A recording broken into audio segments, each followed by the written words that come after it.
Hey guys, welcome back. This is now episode 15 of the Iron Sharpens Iron series. And if you guys are new to this series and new to my channel, welcome. This series is all about finding the top educators, the top coaches, the top athletes with bodybuilding, powerlifting, anything that has to do with strength and physique sports, and bringing them to you, picking their brains a little bit, trying to help each other get a little bit better, right? Iron Sharpens Iron is all about taking somebody's knowledge and learning it and applying it to yourself. So today I have a special guest, Dr. Nic Martinez from University of South Florida. Dr. Martinez was on faculty when I was there doing my master's. I unfortunately did not ever get to take a class with him because I did the accelerator route, and the class that he took was going to be in the spring after I already graduated. But it's very, very relevant to what we're going to be talking about today, which is all about stress management and mental toughness. So Dr. Martinez, welcome. Thank you for having me, David. Oh, it's my pleasure. Yeah, we've had quite a few discussions. We've had quite a few discussions in the break room that were related to some of these topics. And although you didn't get a chance to take that specific course, we did delve into some of these topics as much as possible. So definitely did. And I saw, I was still following along. I saw everybody's posts from the class and everything and stuff that you guys were doing during that. So we're going to definitely dive into that a little bit.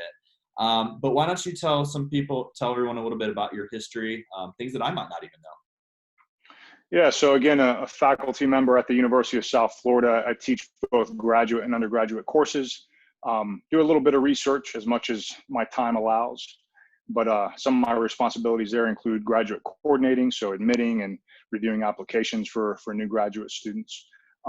In addition to that, I do a little bit of training on the side, so specifically with combat sports, boxers, MMA athletes. In the past, I've done some work with tennis athletes as well. So when it comes to the area of exercise science, I'm more on the side of performance and human performance. Yeah, absolutely. And I know for you guys that have been following the series and know a lot about my content, I'm very physique and strength focused, but I thought it was very, very interesting to bring Dr. Martinez on and get his perspective from that combat sport background, right? Because what we're going to be talking about is mental toughness. We're going to be talking about stress management, and that applies across the board to any athlete. It's not just a combat sport athlete, but he does have some really, really interesting experience with that. What got you really interested in more of the, we'll just say, mental side of athletics? So I think your point there about it being applicable to really all areas is critical to understand, and that's truth. It applies to whether it's bodybuilding, powerlifting, resistance training, soccer, football, daily life. You know, the concept of mental toughness and managing stress can be applied everywhere. And that's kind of where I fell into it, was understanding that it's so applicable, not just in sport, but also in daily life. And so kind of getting into that arena with combat athletes, and sometimes with some of these athletes, working the corner with them, and not only a little bit of strength conditioning training, but also some skill training. You kind of, in that arena, you encompass a little bit of all the elements of a coach. And so in that sense, a lot of times combat athletes don't necessarily have the resources to draw upon when it comes to like sports psychologists or people to help them with some mental performance stuff. So the team, in a sense, kind of takes on the role. And so if you have some of those attributes, or if you have some knowledge in that area, you kind of get shoved into the forefront. And so in a sense, that's sort of how it happened. And there's a saying that I go with, and that's that combat sports or boxing is life. And what I mean by that is all these idioms that we hear in daily life, such as if you get knocked down, what do? You get back up. Like you have to make sure that you have the right environment around you and the people around you, your mentors. So it goes to like who's in your corner. So those types of things that we hear in daily life, they're very related to the world of combat sports. And so when I say boxing is life, I mean it's life as a fight. And whether you're lifting weights, whether you're competing in physique shows, whether you're just doing daily activities of living and getting through the day, life is a fight in many different ways. And so that's really how I started to embrace the concept of mental performance and the stress management stuff as well. I like the one, your back's against the ropes. That's always one of my favorite ones. Yeah. Yeah. Absolutely. What do you do when your back's against the ropes? Well, you roll with the punches. You fight back and you roll with the punches. That's a great one. That's a Yeah. great one. Would you say that you've always kind of had this element of mental toughness to you growing up, or is this something that maybe you had to learn a little bit along the way too? Yeah, I think it's just a natural progression for most young men to kind of build their character as they develop. Definitely, as a young man, we could be challenged with certain things, and I think having a strong role model in the form of my father. And we were talking before we started the session a little bit about him, and being a Vietnam vet and being in the Army, there was a lot of discipline in my house, and so at a young age, you can kind of shun that a little bit because you want your freedom to do whatever it is that you want to do. But over the years, I really started to embrace a lot of those philosophies that were being taught to me at a young age, and I remembered them, so I still carry them with me to this day. But definitely not something that I was, as a young kid and adolescent and young adult that I had down to a science. It's definitely been something that I've developed and still working on at this age of 43 years. Well, you look young for 43, so keep going. No, Thank you. speaking of the military, I mean, just from my own experience, I always thought I was disciplined. I always thought I was, and I was a pretty disciplined guy growing up. Always really devoted to sports. Um, but it wasn't until I got to the military, till I got to the Army, that I learned what real discipline is. And it Yeah. does. It changes you. It changes you for the better. There's nothing wrong with um, learning that discipline, learning a little bit of mental toughness. Because if any of you guys are watching this and have been in the military, you know what I'm talking about. It is one of the most mentally challenging things you'll ever do. I had no issue with the physical aspect of it. I embraced it. I loved it. I was shell shocked at how much I was not as mentally tough as I thought I was when I got into it. But Mm. you learn from those experiences, you pick up, you gain knowledge along the way. And like you said, for not even just every young man, every person in general, I mean, what builds confidence? It's experience, right? You don't just come into this world full of confidence. I mean, if anything, you come into this world with no confidence because everything is brand new to you. So you build that confidence through experiences. And I think that's one thing that I really got out of the Army, and it sounds like your dad instilled upon you too. I think that's key, is understanding that experience builds that confidence. You do something enough times, such as driving a car, it becomes hypnotic. You can Yep. get from point A to point B without even realizing that you just drove, 25 miles in heavy traffic, and you just navigated those waters very easily. Whereas the first time you attempt to do that, it could be very stressful. It could be very difficult. You don't have a lot of confidence to get through that process. So I There's think that's important. there's a in our neighborhood, we have our neighbor whose kid just turned 16, and we've seen him out practicing driving with them and stuff like that. And I said something to my wife it's probably a couple weeks ago now. I was like, do you realize sometimes like how automatic driving is for us? Because we saw him in the parking lot, like working on parking and all that stuff, and that just Right. made me think of what you were saying as far as it. You don't think about it anymore. It becomes automatic. And um, you know, if you guys are watching this is right around the time that The Last Dance just came out with Michael Jordan. Did you get a chance to watch that yet? No, I didn't. Oh, you need to watch that. If you It's on ESPN, right? On ESPN, it's on demand Yeah. too now. But Okay. you want to talk about an athlete that embodies mental toughness? Wow. I grew up near Chicago. And I grew up during those Bulls eras. That was my team. That was my guy. Right. Him and Kobe Bryant were my guys. That was my thing. And just going back and watching the series now and listening to him talk about mental toughness, listening to him talk about how he approached practice, games, things like that, I can appreciate it a lot more now. If I would have watched this when I was like 12, I probably wouldn't have appreciated it that much. But having gone through experiences like that, what do you find with your fighters that you've worked with? What do you find is like usually the limiting factor for them? Is it just not having that experience in the ring yet, or is it other life factors that maybe have not really sharpened that mental toughness yet? I think you hit both of them on the head there. With it's multifaceted, and so thinking of that experience that hasn't been achieved yet, that's part of the process of grooming a fighter. So a lot of times fighters will get this bad reputation for taking a lot of soft touches early in their career, but there's a process that needs to take place in terms of gaining experience and not putting too much too soon on the plate of a fighter prior to getting them to contention status, going from 8-round fights to 10-round fights, eventually to a championship 12-round fight. There's a natural grooming process that needs to take place, and people that try to do it too quickly will encounter some challenges, mental, physical, skill-wise, but mental being one of the biggest aspects because they haven't gained that experience yet. And then the other part, like you just hit on, was the daily life stuff. So stuff that's going on in their life, bringing that into the ring, because ultimately that's what you do. That the truth comes to you very quickly in what they call that squared circle. And so a lot of the things that you're carrying with you, the baggage, the mental barriers, the challenges, those firmaments in the brain and the mind will manifest that night of the fight. And so you kind of want to make sure that a lot of that stuff is addressed in the fighter's daily life and also in training camp prior to competition. Yeah, I would imagine there's a really fine line you have to toe with fighters, especially fighters, because of that aggression that they need, that controlled aggression. Yeah.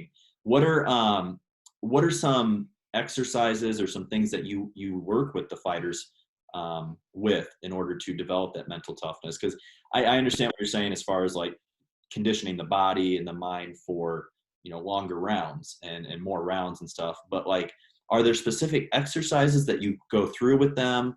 Visualization? Is there anything like that you use with them? Yeah, there is some visualization stuff that we do and meditative type of things that we do. And obviously we build that in a training camp. We don't want to do that the week of competition, nothing new under the sun during that week, because that can be kind of, throw a wrench in the whole system.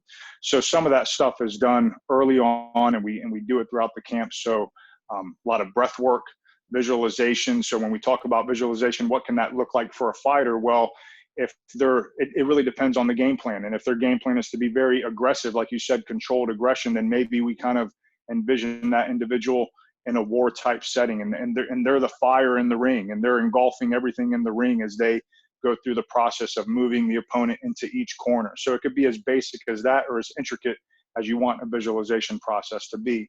But one of the biggest factors that I would say that we try to address mentally is the concept of fear. And so fear really dictates most of what we do, whether we want to believe it or not. Yeah. There's a lot of fear right now in the world, and we can kind of extrapolate that to sport or again, just to daily life. But in the aspect of sport with boxers, try to focus on getting over those fears and making them understand that fear is really your friend, in the sense that, your friend, and it's really your best friend. And it's your best friend because it's the friend that keeps you in check and makes sure that you don't do something that's going to hurt yourself. Make sure that you don't step into the front of the street and the car's coming and you're going to get knocked over by it. So that's your survival instinct. It's that fear. And so when you recognize that you have that friend with you at all times, it could be, it can cause fight, it can cause flight, and it can cause paralyzation, where you freeze. So fight, flight, or freeze. And so understanding that it's there for a purpose, for you to face your fears, not for you to freeze in the face of your fears, but to encounter them and to overcome those challenges. That's really interesting how you put that, fear is your friend. I've heard that in recently, as far as like the last few years and stuff, but fear was something that really controlled me a lot. I don't think I realized how much fear controlled me growing up until, I went through some issues and I had to go get some help and things like that, and talking through it with people. And I just realized that I was pretty much making every move or not making a move based on the fact that I was fearful. And Right. it's really strange because a lot of people that are feeling that way, they don't know where that fear is coming from. They can't pinpoint it. I sure as hell couldn't pinpoint it. I Right. didn't know until I got some professional help and talked through it and stuff like that. But fear was driving a lot of my obsessive compulsions, my stress, my anxiety, things like that, and just, Sure. freezing, like you say, in the moment, and in not making a decision when a decision needs to be made. So that's something that really interests me a lot. What are some, I guess this is going to kind of tie into stress. We're going to probably go a little bit back and forth, stress management, but you do teach a stress management class at University of South Florida. Yes. Do you use some of the same tools and exercises that you used in class to teach with? Did you use that with the fighters, or is it kind of maybe you have to go a different direction with the fighters? Yeah. So, theoretically, I lay out my game plan for working with fighters in the classroom for students. And so they can take that information and apply it to whatever sport they're training for, or athlete that they're training, or just for daily life. So I do my best to pull in as much quantitative and qualitative research that's out there for mental performance and stress management, but also there's some time-tested methods that we know work. And so we do, hold those true to the training program. So in class, you get both a very research-based, but also practical application as well. What are some of those time-tested methods that you're talking about? So some of that stuff related to like what we were just talking about with fear. Yeah. There's not a whole lot of research on how to handle that. You won't really find research on understanding that fear is your friend, and that you should be thanking your friend for showing you what you should or what you shouldn't do. That'd be an interesting research project, but you won't really find that kind of stuff. Well, and it's got to be a little interesting and frustrating at the same time, because fear is it's not a quantifiable thing. Like, it's different to everybody, right? And how you experience it, and the levels of it and everything is different to everybody. And that's why I think that hopefully, if anybody's listening to this, whether or not you're a bodybuilder, powerlifter, soccer player, basketball player, whatever you are, if you are leaving out that psychological component of your training, you're doing yourself a big disservice, because like Dr. Martinez was saying, there's so many elements in our mind that we can tap into to enhance our performance, and getting that fear under control, or learning to harness it and use it for good, is definitely a powerful tool. Yeah, learning to harness it is key. And so that fear is going to always show you the worst case scenario. So we can have a situation or a stimulus that happens in our life or in sport, and it's immediately going to show you the worst case scenario. Let's say it's potential job loss, and losing that job is going to ultimately lead you down a path of thoughts that's going to end with you basically not surviving. And it starts with, oh, what do I do now? I don't have a job. How am I going to make money? How am I going to provide for myself? How am I going to provide for my family? I'm going to wither away. This is going to all end bad for me. Oh my gosh, I'm going to die. Like, our thoughts go there, whether we want to recognize that, admit it or not, they kind of go there maybe in milliseconds. But sometimes the issue is that we sit there and we dwell with those thoughts. And that's what we don't want to do. We want to thank that worst case scenario for presenting itself, but understand that that is not reality. That's just one end of the spectrum. That hasn't happened yet. That's likely not going to happen. The probability of that happening is minimal, is negligible, because the reality is most people have a spirit that allows them to continue to thrive and be motivated and make the best opportunities happen, or take advantage of opportunities to make the best happen for themselves. So that worst case scenario is important, because we don't want to go there, but we can't dwell there. And the reason we can't dwell there is because if we sit there and dwell with that thought and repetition, psychosomatic literature would tell us that we can actually manifest illness in our body through the mind. And so building that repetition of thinking of something over and over and over again ultimately can result in a bad outcome. So what we want to do is kind of use the concept of the law of polarity. And so the law of polarity would tell us that there's two ends of the spectrum. There's the good, there's the bad, right? And so this worst case scenario that's been presented to us, recognize that, thank it, but then shift it to the other side of the spectrum, which is the most positive outcome that could potentially happen. And that's where we want to dwell. That's where we want to resonate most with those thoughts, so we can manifest the good things. It's kind of ironic that we're kind of talking about this today because I actually made a post today about the slippery slope effect. You start thinking about one thing, and then, oh, this could lead to this, but then that can lead to that, and, and it's just a downhill spiral. Do you think there's some? I'm gonna try to figure out how I'm gonna phrase this. There's some real benefit to recognizing that worst outcome so that it's not a shock. Like it's almost like if you imagine that worst outcome, even though you don't want to hang out there, you don't want to dwell on that thought, but if you recognize it, there's some sort of calmness that comes over you because it's like, well, you know what the worst outcome could be, so nothing else can shock you right now. Is there a little bit of that element in that mental preparation maybe? I think it depends on the personality of the individual, whether they actually go there or not. Some people may not go there. Some people may not be as analytical as other people are. I would say more analytical individuals are likely going to break things down in such a way that they do go there. Yeah. Me too. So we do go there, but just recognizing that it's there for our benefit. That is our friend showing us, hey, don't go there. Yeah. And so again, you acknowledge that and move to the other side of the spectrum. Are you aware of who Eddie Hall is? He was a world's strongest man a few years back. He doesn't compete anymore, but he has the world record. Well, he did until Hafthor Bjornsson just broke his world record deadlift. So he had deadlifted 500 kilograms at the time. That was the biggest deadlift in the history of any deadlift. But he talked about his mental preparation going into that lift and how he worked with a psychologist or somebody, a sports therapist, something like that. And they had to gradually take his mind into steps to gradually get harness a really bad scenario in his mind. And they started kind of slow. They kind of started something that's kind of bad, and then gradually worked up to something that was the absolute worst thing that he could ever think of happening. And I mean, I won't get too graphic, but it had to do with his wife and kids being killed.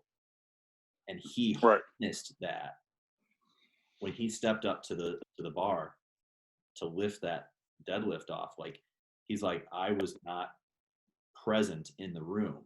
My mom was looking at somebody having like a gun to my family's head, and I turned into an animal, and I went to a whole new place. That sort of stuff fascinates me. Like, I don't wish anybody to ever imagine that in their mind. Don't get me wrong, but just the fact of how you can take your mind to a completely different place. You can be in a room with 50,000 people, and you don't hear a thing, and you're just in your little zone. And that's how I imagine players like Michael Jordan, Kobe Bryant, Peyton Manning, Tom Brady. That's how I imagine these athletes are. Is like, they don't know that there's 50,000 people watching them. They're so focused, and that's always been They've done it a million times. They've done it so often that they're confident in that space. They're confident in that space. And that's always been that's always my issue with sports growing up, and just even to this point, like, I have a hard time focusing and being in the moment, right? Like, there's always something that's distracting me, and it just really, really intrigues me, athletes that just put everything out of their mind, just go blank, and it's just kind of like automatic to them. Do you find that a lot of your fighters have that element to them, or is that something that maybe you step in and you help them find? The element of being able to kind of go to that place to generate that type of force that you need, or the aspect of playing and competing in the moment? I guess a little bit of both. I guess we'll start with taking them to that place in their mind that they need to be at in order to get that controlled aggression or whatever it is you're looking for. So I think, again, it depends on personalities, and you kind of have to know the individual that you're working with. So some people respond very good to negative reinforcement, whereas some people do not. Some people kind of shut down. But I think, as you described with the gentleman's name, Eddie Hall. Yeah. So building those blocks to get him to a place that he can visualize something that allows him to get his adrenaline going and generate as much force as humanly possible. I think that's a very unique trick. I've seen and heard in the corner for fighters a lot of things said that would, not be necessarily said outside of a fight, to try to get people motivated to go out there for the last round and do what it is that they need to do. So different strokes for different folks, but I think, if you build it properly, you can use some of that negative stuff, that fear can be used as fuel for competition and for daily life. That's so interesting. It's just, I think that the athlete's psyche is something that we'll never fully understand, because like you said, there's what, 6 billion people on Earth? I don't even know how many, something like that, whatever. Each one of us are different. We can have the same upbringing, we can have the same scenario, but a completely different thought process. And that's really intriguing. And you talked about earlier how, you're part of a team with that fighter and everything. How important do you think it is, and maybe it will become a lot more important moving forward, that even athletes like quarterbacks or basketball players or bodybuilders, any athlete on the planet, how important do you think that is, that they develop and have that sports psychologist as a part of their team? Do you think that's going to be like a growing field? The field kind of shows itself to not be as prominent as maybe as what it once was. It seems like the field is kind of moving more over toward mental health. So a lot of these sports psychologists that are sports psychologists in the field, whether it's collegiate, whether it's professional sports, they're starting to adopt this label of a little bit of a mental health expert. And it's likely because a lot of society may be weak-minded in a lot of ways. And it's not to sound crude or insulting, but it's just kind of where we're at with society. And so there's a lot of mental health issues. And so they give them that clinical label now, more so than just focusing on performance. And so I think by addressing some of the mental health stuff that could be going on with athletes, that builds a better foundation for them to kind of then work on some of the visualization stuff, some of the more mental acuity things that can be done for competition.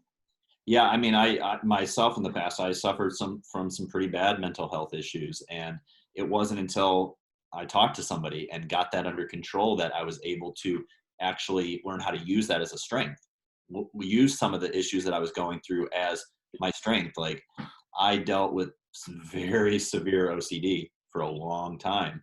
But now I control it. It's still kind of a part of my life, but I use it to enhance my life. I don't use it. It doesn't control my life anymore. It helps me stay organized. It helps me, excel on the business side with coaching. It helps me with my training, with my time management skills, things like that. Whereas before, that element of the mental health was literally, it was controlling my life. Like, I could not make a move unless it was on a certain schedule or a routine and all that. Right. So you're right. I mean, the mental health aspect cannot be overlooked. And I think that's kind of actually a really good segue. I wasn't going to go there till later on, but this is a really troublesome time for a lot of people. And, it's really sad. I don't know if you know who Luke Sando is. He was a professional bodybuilder. He was actually, so he took third place at the 2019 Arnold Classic. He's a top 10 bodybuilder in the world. Okay. And I interviewed him a few weeks back, about three weeks or so ago now. And it ended up being the last interview he did before he committed suicide. Oh, wow. But you could not tell that he was going through anything. And it's really sad. It's really sad. Great guy. My condolences to you as his friend and to his family. That's very unfortunate. Yeah, it is. And and it's opened a lot of talk in the bodybuilding community, because there's been a lot of there hasn't been a lot of like suicides in the bodybuilding community, but it is something that when you live that very rigid lifestyle, that I think is a lot more prevalent and stuff. And I can only imagine that it's not just the bodybuilding world, right? You go over to any top end athletic sport, team, play, whatever. when you are that devoted and that dedicated to your craft, you kind of hone in, right? And it can be a hard time finding that Yes. balance, and you can maybe use some of those demons that you're dealing with and throw yourself into that sport and get lost in it and everything. Do you find sometimes with like fighters that come to you and everything, do you find that maybe they're fighting to maybe they're trying to fight the demons in their head and they're taking it out in the form of physical boxing? Do you find that with some of the boxers, like maybe they're using it as an outlet for actual like mental health issues that they might be dealing with? I've seen that with some fighters. Again, highly dependable on personality. Some boxers may get into it because it's potentially a lucrative outlet for them or pathway for them in sustaining their livelihood and building a career. But I think a lot of times they get into it and it's a situation to where they realize they are fighting some demons. I mean, it is a very aggressive sport. Hand-to-hand combat is it's not ping pong, Yeah. right? Yeah. And so it's there's a lot of violence, and it gets a bad reputation, but it's still a beautiful sport in the sense that it is an art. It is a martial art at the end of the day. A lot of times I see individuals that maybe are battling certain demons, and a lot of times that's kind of pretty evident in fighters. Is there a characteristic, and I know this is probably going to be one of those answers where everybody's an individual, but is there a common trait or something that you see amongst boxers, like in general? Like they all have this type of little part of their personality. Like I know not every boxer comes from a bad background, right? They don't. Right. Not every boxer grew up in. That's right. Wherever, right? But is there some element, because you've been around the sport for a long time now, is there something that maybe you would pick out as a personality trait or something from a lot of boxers that you see that kind of is very resembles a lot of other boxers? Yeah, I'd say there's a couple traits really, and again, it is depending on the individual, because this would be a blanket statement, and we can't apply this to everybody. But for the most of the fighters that I've come into contact with, and individuals that I've worked with, I would say that they're pretty good-hearted people. Mm-hmm. Really good hearts, big hearts, right? It requires a lot of heart to fight, and so even though they're violent competitors, in a sense, they do have a big heart, willing to give you the shirt off their back. Really just genuine people, salt of the earth type of people, at least from what I've seen. Yeah. And in addition to that, another characteristic or quality that they have is an ability to give punishment and also take punishment at the same time. And that's not a trait that a lot of people have. You can build it. You could build that trait, but a lot of people at first touch will shy away and run away from that type of experience. So they're cut from a specific cloth. Their ability to take pain and give it out as well. I can imagine if you're going to step in the ring with like Tyson, then you have to have an ability to a different place in your head, because that is just an absolute beast. And it's funny because I was watching an old Joe Rogan podcast yesterday with Tyson on it, and like his fighting days and all that. And he's like, in his weird little voice, but I'm not going to try to do that here. But he's like, I look back on some of that stuff, and I'm like, who's that crazy kid? What was he thinking? He's like, I can't believe I did some of that stuff back then. But go to that different headspace, and that's what really, really intrigues me about athletes, is just the ones that, because listen, everybody, I feel like, other than some physical gifts that some people might have, height for basketball, things like that, I really think that a lot of people can achieve greatness, but I think that they're limited by their own mind. And the guys, and I'll bring it up again, the guys like Michael Jordan, the guys like Kobe Bryant, these guys that just had the ability to go to a whole different place in their head, I would love to see if there's some sort of commonality, like in their brain structure, or I don't even know how you would measure that, right? Yeah. But And that was something we talked about just a couple minutes ago in terms of that common trait. And here's where the issue is with mental toughness, is that the term mental toughness has multiple definitions. And that's part of the problem. It's very ambiguous. And when you look at the literature, there's so many warring factions from different researchers that try to define it one way, and another researcher will define it another way. But what we can kind of just come to the conclusion is that it's really your ability to cope with the demands in front of you and be willing to face adversity and overcome challenges. Now, how you do that within the mind of Michael Jordan versus Colby is probably two different things, in terms of maybe one that harnesses fear as fuel and another one that just kind of focuses on staying in the moment and plays in the spirit. Maybe there's two different types of personalities there, but at the end of the day, there are some common traits of just the willingness to overcome adversity that I would say we could apply that label to them. Do you think that it's more circumstance, or do you think that there's a bit of just natural being born with it in terms of what drives you most? Is it fear, or is it like just pure determination or anything like that? Do you think that that's something that you learn as you're growing up because of your environment? Or do you think that there's something kind of programmed in your mind, like when you're born?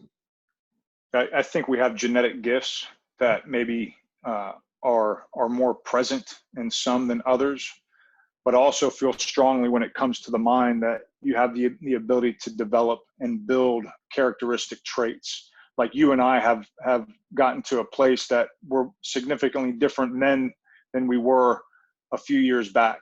Right. And that didn't happen through necessarily our genetics. It happened more in our environment, our disciplines, our study habits, and our willingness to interact with the world around us and to self-enhance ourselves. And so I believe that you can also develop these mental toughness, these characteristic traits, in addition to some people just naturally being genetically gifted with them, just like skill. You could take someone that's not very athletic and put them into a tennis environment and really make them a world champion tennis player. Mm-hmm. It's been done multiple times. A lot of head coaches will tell you, oh, this person wasn't very athletic, but through repetition, through the grind, we were able to get that individual to become a world champion. And so that may not apply to every sport, but we do see it in some sports that you could do it with skill. And I believe you could do it with the mind as well for competition. Yeah, I definitely agree with you. I would not be the man I am today without having failed and without having, fear drive a lot of things in my life. And, those types of thoughts, those types of feelings, those were the best learning tools that I've ever had. And that's what's made me today. What do you feel as far as how important do you think failure is? And what I mean is from a development standpoint.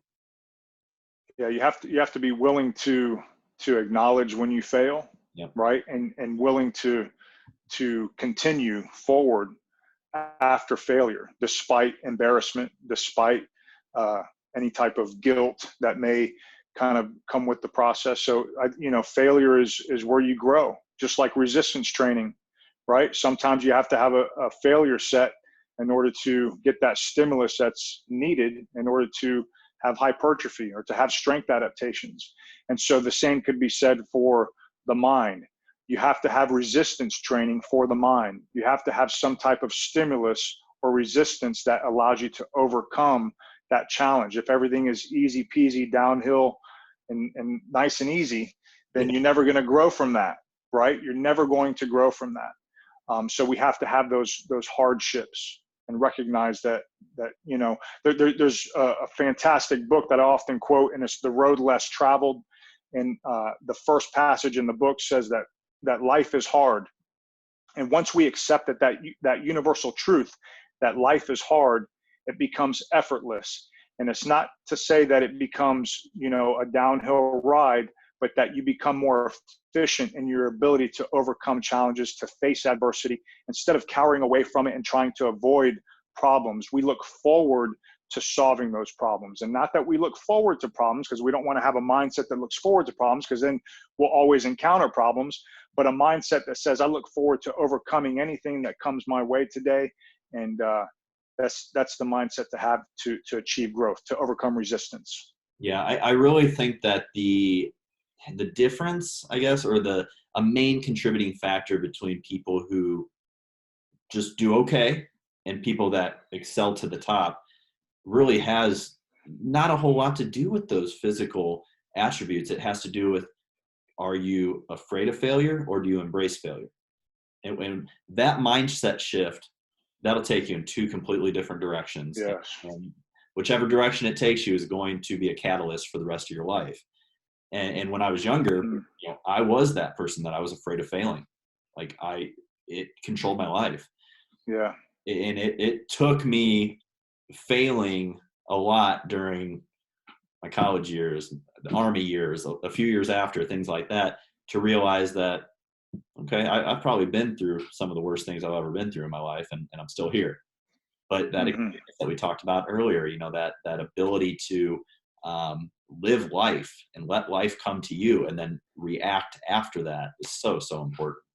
And that's really a good point to get into right now with everything that's going on with Corona and everything, and people losing their jobs, people being stuck at home for months on end, people not having that physical outlet at the gym. We were talking about before we came on. Yeah. Open for probably the majority of the world, they're still not open yet. And I think that there's a lot of people probably suffering from mental health issues right now. Maybe they were on the border before this, and this isolation is just sending them over the edge. So not even from an athlete standpoint, just from an everyday individual standpoint, what are some things as far as stress management and working on that mental fortitude, that mental toughness? What are some things that you can help the everyday person watching this work through some of that with? So before getting into that, before I forget what you were just alluding to earlier with the fear of failure, if you recognize that one word that was used, afraid of failing. So there's a concept of fear associated with that aspect of failing, right? And so that's really the driving force when we talk about those two pathways that you just described. It either sends you this way or it sends you that way. And at the end of the day, it's the fear of failing, not so much the failing aspect, but the fear of it that's dictating those pathways. And when you described earlier having that some of those issues, and I have some of those same issues with OCD. I'm a little bit obsessive compulsive with things, but I look at it as my superpower. And I think you probably do now as well. Yep. And I see the Superman shirt. So at one time, maybe that you felt it was debilitating. At one time you felt like it was kind of compromising you, but now you recognize that you can harness that fear and make it your superpower. Absolutely. Right. Absolutely. And as far as the question related to the stress management stuff, and I'm sorry, can you repeat the question? It was for daily activities, or just with people that are just everyday individuals. They're not athletes, they're not training for anything, nothing like that, but they find themselves in a very big mental rut. So let's use this for context. I have a lot of clients that they're not competing, they're just wanting to lose weight or do something along those lines. And they're lacking that motivation, right? Because they don't have their gym available to them. They've been furloughed, or they lost their job completely, things like that. Income is tight, and that stress of the everyday, how am I going to get by, all that really starts to affect their physical health too. So what are some things that maybe you talk about during your class, or just some things in general that you can suggest to them to try to help them through these tough times?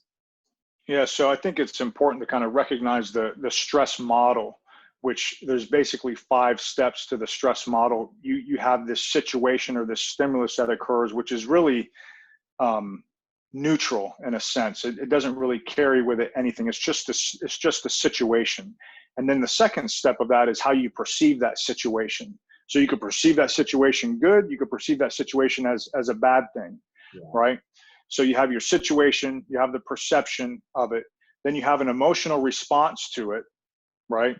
Whether that emotional response is, depending on your perception, the emotional response is going to be something that's favorable or unfavorable, maybe an upset stomach, or maybe a good feeling that you get depending on how you perceived it.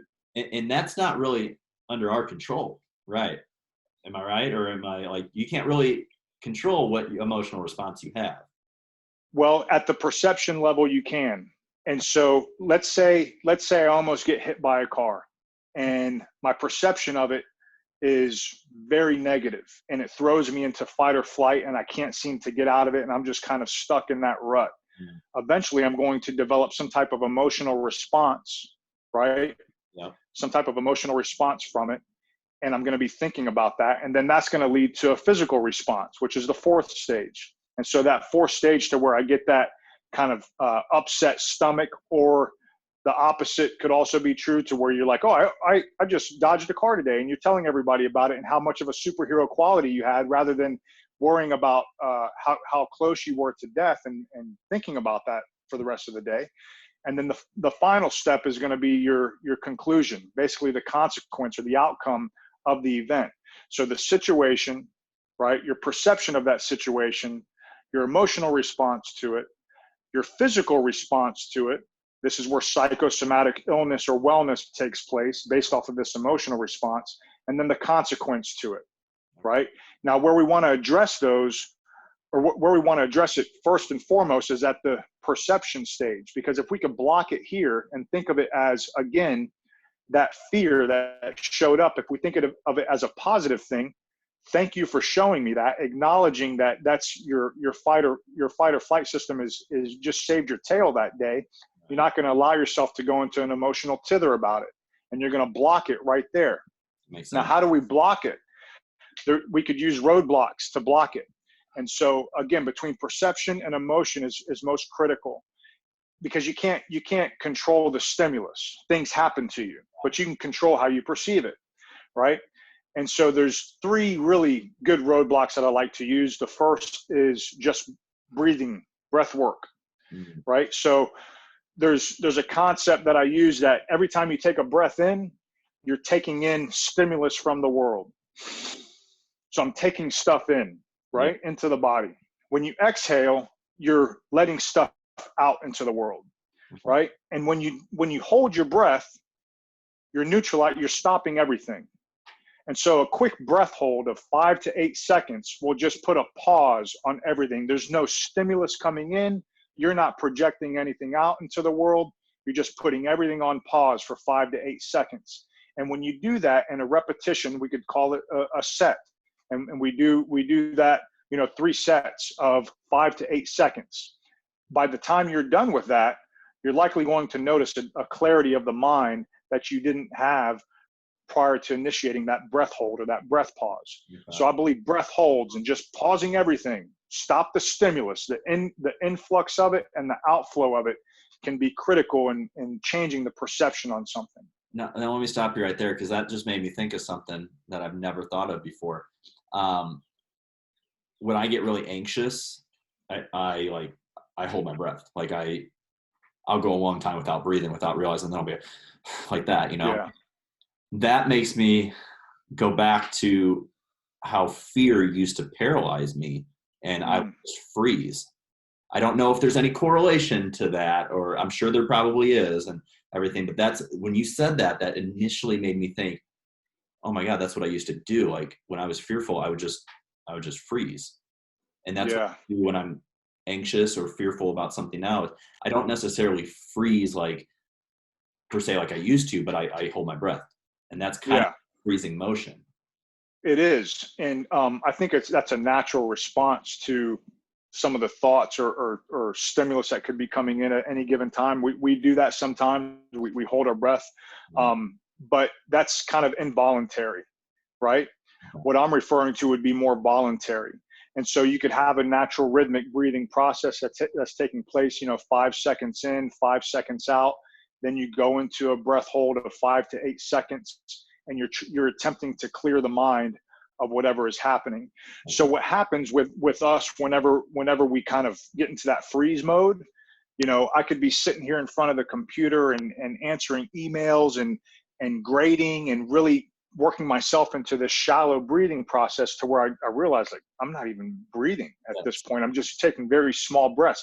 I can initiate a fight or flight response because I've now put my heart rate through 100 beats per minute, which theoretically kind of constitutes sympathetic nervous system activation. So I'm sitting here in a fight or flight response, really with no fight or flight happening around me. And that can happen through work. It could happen through just some of the thoughts that are taking place, but that's more involuntary. And so when I say doing breath holds, it would be something that you're doing voluntary. And the process would be 5 to 8 seconds, and then you slowly let it out.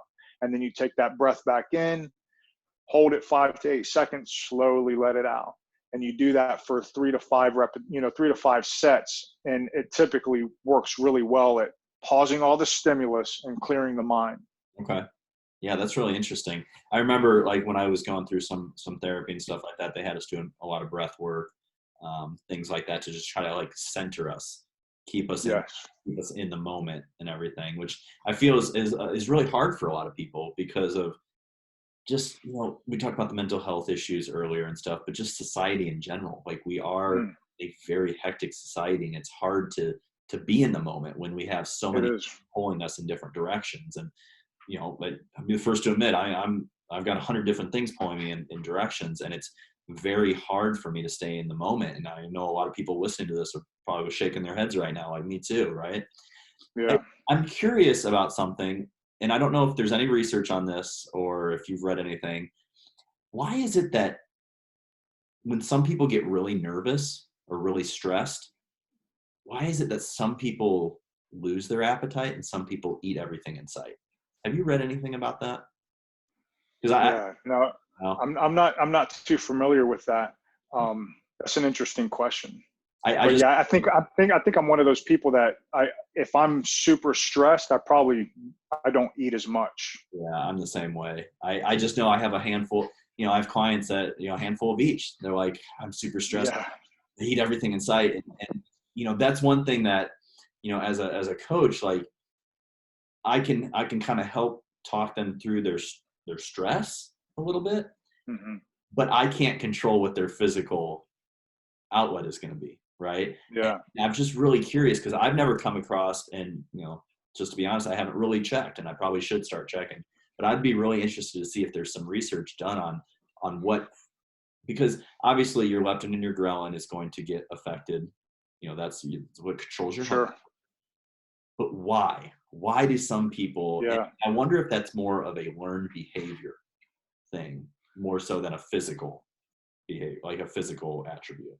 Yeah, I think you want to look at twins for that study and, see if there's learned behaviors between the two and how they react to it. But there's definitely a biochemical reaction that happens whenever you have certain types of foods. And so depending on the substrate, the macronutrient, maybe it gives you some type of feeling that eases whatever stress that you're going through. I think there's some research on that stuff, but in terms of why one person does it and why another one doesn't, that's an interesting topic. That brings up another interesting point, because obviously, everybody demonizes sugar, which is, we're in 2020 now. I wish everybody get off that bandwagon, but it still happens. People still are out there demonizing sugar. But I think that's more so where it becomes dangerous, because sugar does initiate a certain reaction in your brain, right? Sure. It's not bad if you control it, but it can be very bad if you let it go. And maybe that's what it is when certain people. It could be addicting. Yeah. Maybe people have more of that palate for sweet stuff instead of like savory stuff. They start eating that, they just can't stop. So that might be part of that. But so we talked about the breathing. Is there, what other, you said there was a couple other? Yeah, there's a couple other things, but before I forget, you've brought up being kind of in the moment quite a few times, and that's a very important concept to recognize in mental performance, because if individuals are thinking about the point to come or the lift that's upcoming, or thinking about how they performed at a previous meet or the point that they just lost, then they're not truly living in the moment. And we see that people, there's a lot of sports psychologists that will call it playing in the spirit. So being in the spirit means being in the moment. There's one little story I like to share. It's very near and dear to my heart, and that's how I kind of found myself to live in the moment. And I don't live in the moment, better than anybody else, but I do my best to be cognizant that sometimes I may be shifting too far forward or too far back. And something that happened to me on a personal level was when my daughter was born. She was a twin, and we lost our son at that time. I lost my son, and I had a spiritual advisor come to me and tell me, when you lose a child, you lose a piece of your future. You lose all the things that you wanted to do with that child, and you can never have that. That part of your life is now gone. So that's very challenging to hear that, to think that you've lost something of your life. A couple years after my father had passed away, same spiritual advisor came down and told me, when you lose a parent, you lose a piece of your past. All the things that you did with them are still in your memory, but you can never recreate those things. Those things are now gone, never to be, performed again.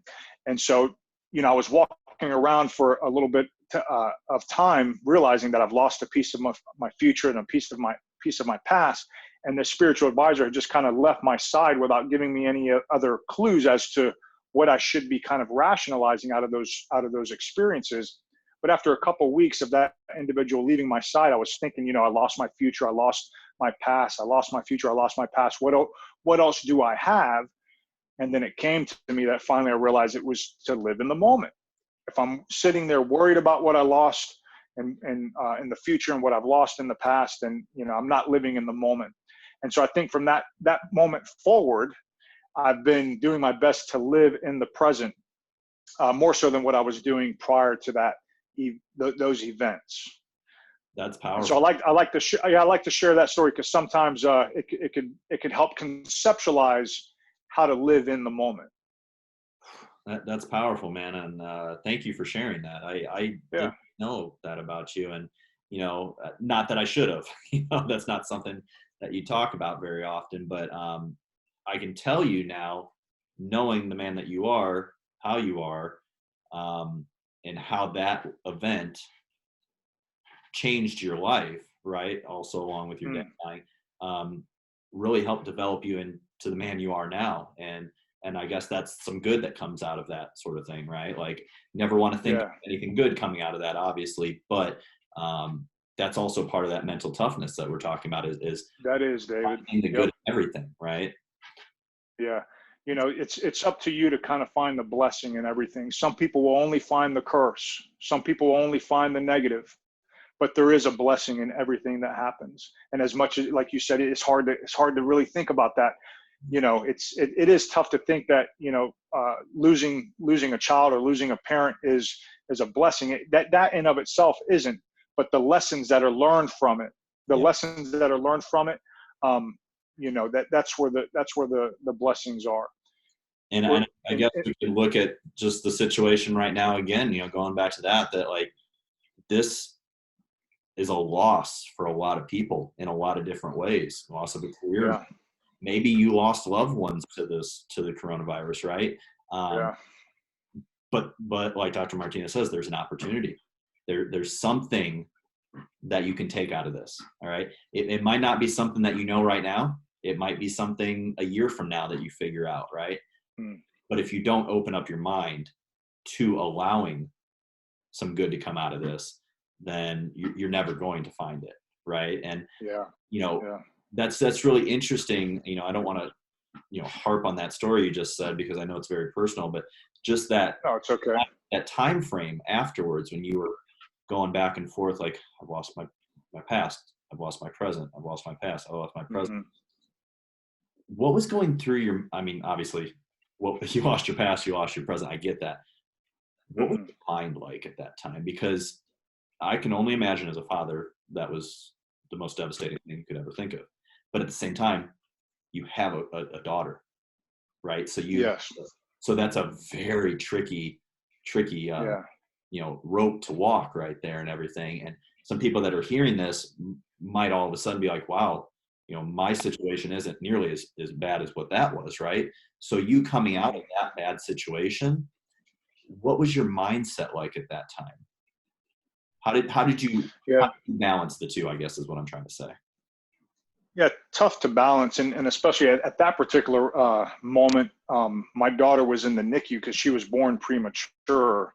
And so, I had lost a child, but also had a daughter in the NICU, and going there every day and dealing with that. And her chances of survival were not very good. And so I was facing that as well. But during that process, and after my father had passed away, obviously, definitely challenged with a lot of different thoughts and ideas that come into your head. And so I think what I was doing at that moment was doing my best to recognize that not every thought is my own thought. Some thoughts are kind of just that friend showing up and showing you, hey, this is a potential worse outcome. And sometimes those thoughts that we get from, whether it's the constant influx of media that's being shown to us, that's not necessarily our thought. Should we sit there and resonate with that thought all day long, or should we just kind of recognize that thought and let it go out of our house? So I think I did a really good job during that time of not dwelling, again, that concept of dwelling with the negative stuff, but trying to be as optimistic as possible. And that's another part of mental toughness, is optimism is highly correlated with mental toughness. So you can have someone that responds well to negative reinforcement, but somewhere in their fibers, they're an optimist, and they know, they're confident in their ability to control a situation, or to at least react in a favorable way to try to influence the outcome of a situation. Wow. Yeah, that's well said. Well said, man. That's powerful stuff right there. What would you say,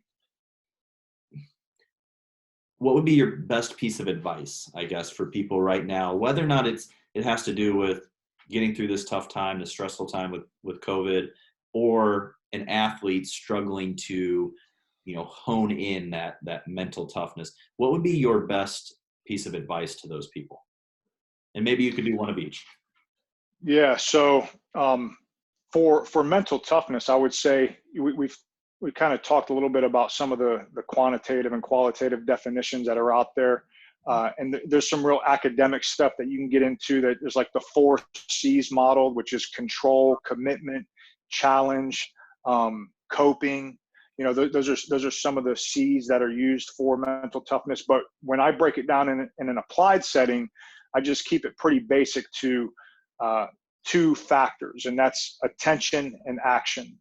So keeping good focus on what it is that you want to achieve, right? So attention is key, because whatever you're paying attention to, you're purchasing that experience with your most valuable currency, which is your time. Gotcha. So you have to be cautious of what you're paying attention to, because you are buying those experiences with your time. So focus on what it is that you truly want, on that thought, resonate with that thought.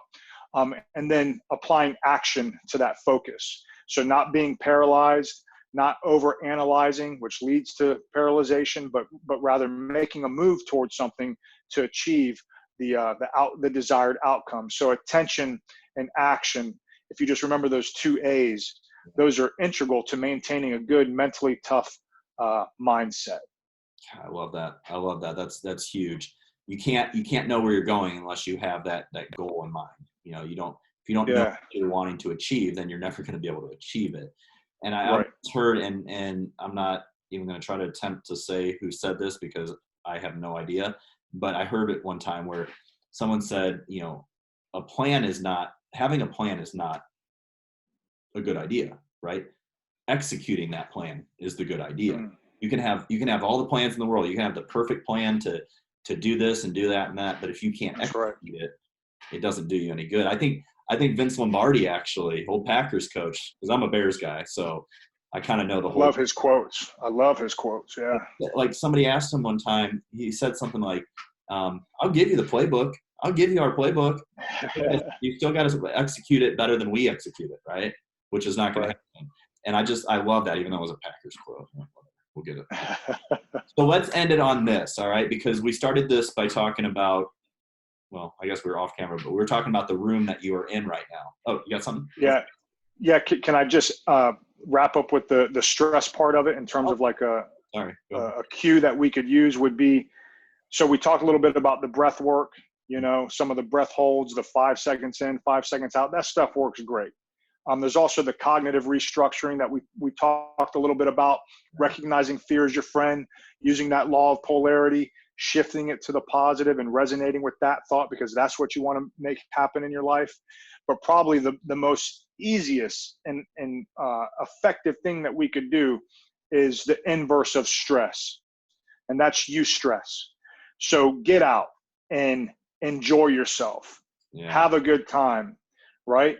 Try to have as much fun as humanly possible within the realm of being responsible and disciplined, but offset that stress that we've been going through right now with good stress. Whether it's riding a roller coaster, I know theme parks aren't open, but that's an example. Right. Going on a swing set, playing catch with your kid, whatever it is that gives you a good feeling. Get out and go do that. Go do more of that to offset the stress that we're currently encountering. That's so important. And it kind of ties back and brings you back into what we just talked about, was being in the moment. When you're doing that stuff, it brings you back in the moment.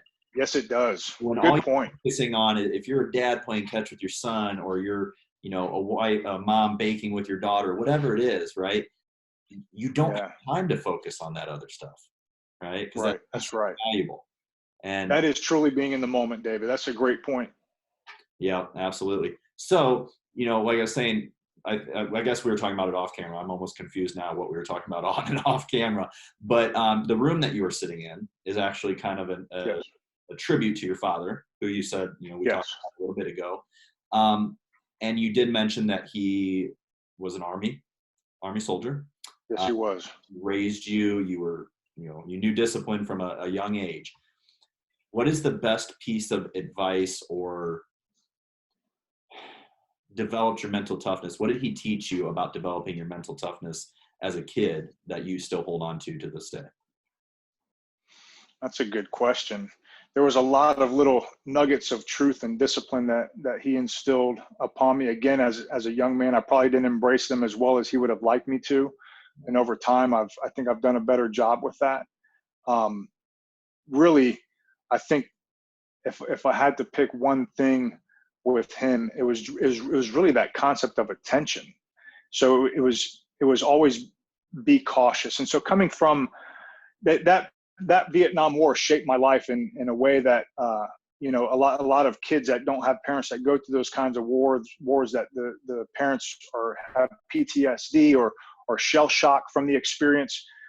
We're taught an extreme amount of caution. So be careful doing this and be careful doing that. And so I got a lot of that. And a lot of that probably, David, dictated the way I moved in life, how you kind of talked earlier about that influenced the way that I moved, because I was allowing fear to dictate my life. But as I got older, I started to realize it was my friend that was showing me, don't let it influence your move for the negative, just to be aware of it, that attention, and then take action on it in a favorable way, in a positive way, in an optimistic way. And so I think attention and optimism were two of the biggest things that he instilled in my life. And he's still present with me today, his voice with me, and those disciplines that he instilled upon me. I love it. That's perfect, man. That's a fitting way to end this. I can't thank you enough for coming on. Thank you. This is a topic that I'm very interested in, and I really wish I would have had a chance to take your stress management class. I'm glad that I was able to finish up early, but that is one that I would have stuck around for. But well, you got it in a nutshell. You got it in a nutshell. That's why I started this, because I started this on kind of a selfish reason too. I want people to learn from everybody I bring on here, but everybody I bring on here, I'm truly fascinated with, and I want to learn from myself. So you did kind of in a nutshell teach me about 4 months worth of a class in this hour. So thank you. Thank you, David. Find you. I know you're on Instagram. Why don't you tell people how they can find you and reach out to you? Yeah, the Instagram that I use for some of my more professional stuff is just Dr. Nic Martinez. So Dr. Nic Martinez. So NIC, and then just like Martin with an EZ at the end. So Dr. Nic Martinez you could find me there on IG, or Dr. Nic on Facebook. And I'm going to leave all that stuff in the description box below for you guys. Cool. Definitely go follow Dr. Nic. He is awesome. He's a wealth of knowledge. It's great. It's great not only to have you on here to talk about this, but just to catch up. I mean, we saw you Definitely. pretty much every day for about a year and a half, and Yeah, I always look forward to those conversations in the break room. I know when you were there, I probably irritated you a little bit. Hey, David, how you doing? What are you working on? But anytime I got an opportunity to engage in conversation with you, I did so, and I appreciated it. no, it was a pleasure. It was one of the things that I look forward to every day too. It was a nice break from either the studying Nice. or the coaching I was doing at the time. So we always got into really great conversations. And there are other topics that we want to get into. So I'm sure in future episodes we'll bring you back and cover some other things because, like I said, guys, Dr. Nic is a wealth of knowledge in a lot of different areas. This one we just figured was very relevant to the times right now. So we wanted to get this one filmed for you guys. So thank you Awesome. again. You go enjoy the rest of your week and have a good weekend. Thank you. We'll catch up soon, all right? Appreciate you, man. Thank You have you. a great day. Thank you. You're welcome. Thank you all for tuning in. Please like, subscribe, share if you guys enjoy the content, and I'll be back with another episode soon.